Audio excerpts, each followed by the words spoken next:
Hay un hombre en Campeche que se llama Huchim. No tiene hijos, no tiene hermanos, no tiene primos con su mismo apellido.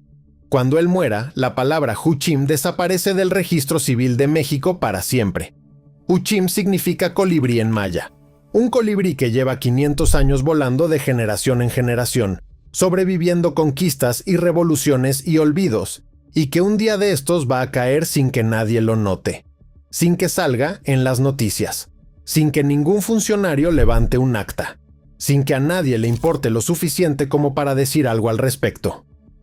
Según datos del Instituto Nacional de Estadística y Geografía, hay apellidos en México que tienen menos de 20 personas que los portan. 20. En un país de 130 millones. Algunos de esos apellidos tienen más de 500 años de historia. Otros cargan el nombre de reyes, de guerreros, de dioses prehispánicos que alguna vez gobernaron imperios enteros. Y están a punto de desaparecer como si nunca hubieran existido. 15. Eguiluz. 37 personas en todo México llevan este apellido, según los registros civiles más recientes. Viene del euskera, la lengua del País Vasco, una de las más antiguas de Europa. Llegó con los colonizadores españoles hace más de 400 años. Algún vasco cruzó el Atlántico, se instaló en la Nueva España y fundó una familia.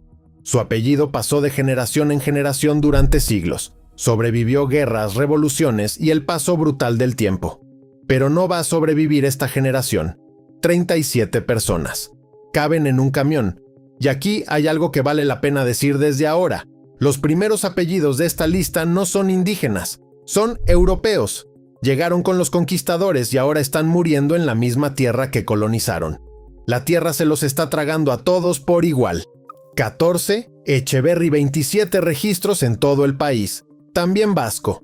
No hay que confundirlo con Echeverría, que es común y sigue fuerte.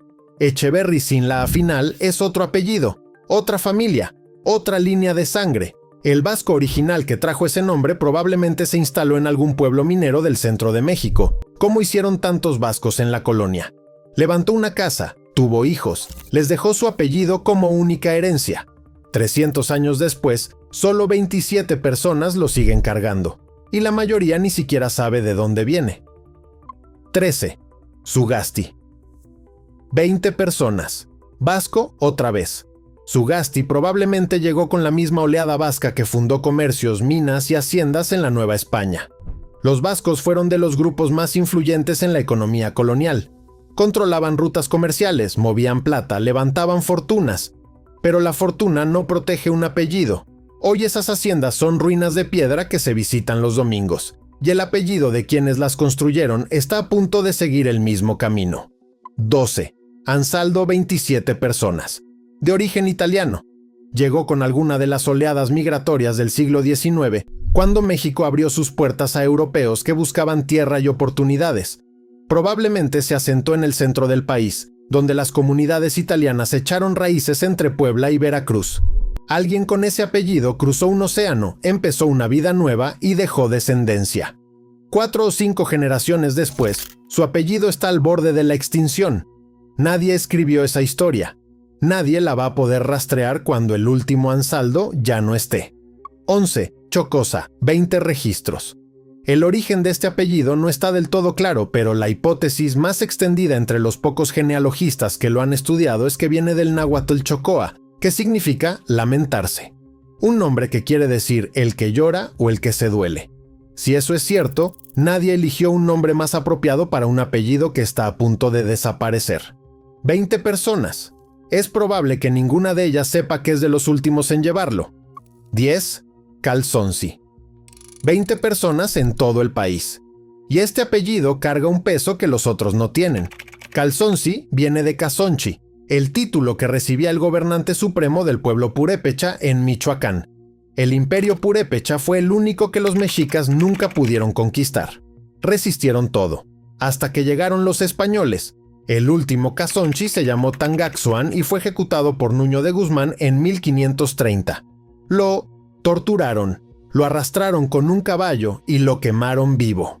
Su título sobrevivió como apellido durante casi 500 años.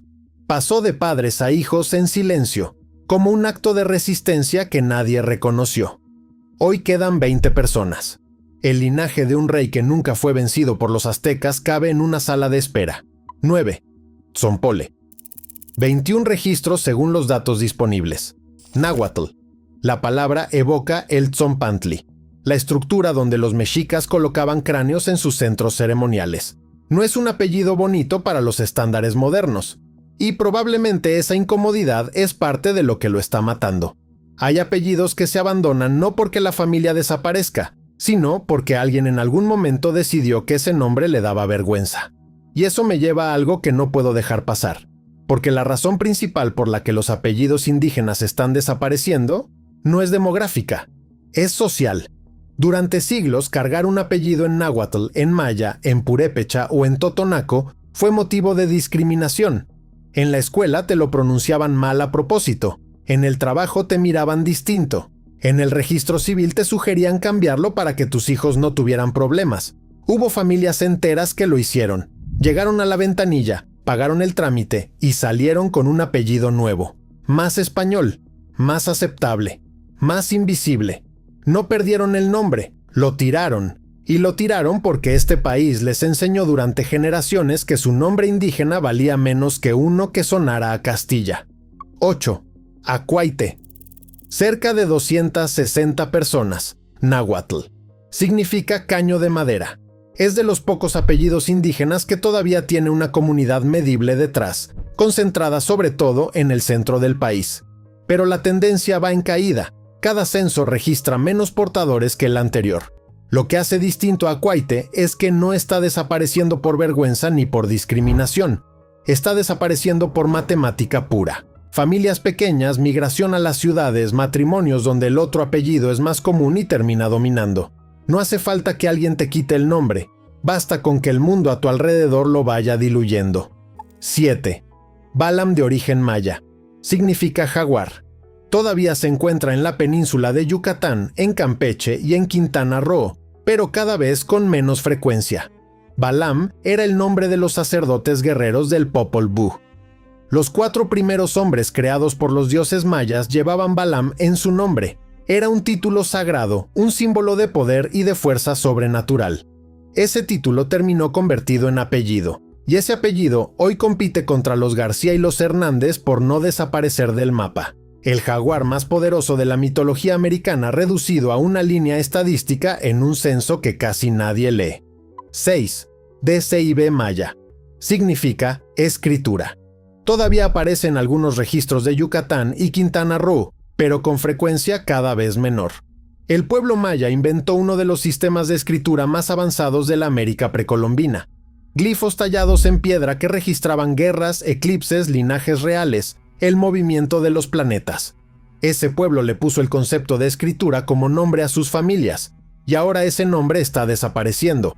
El apellido que significa escritura se está borrando. No sé si existe una metáfora más dolorosa que esa. 5. Tecuapetla náhuatl.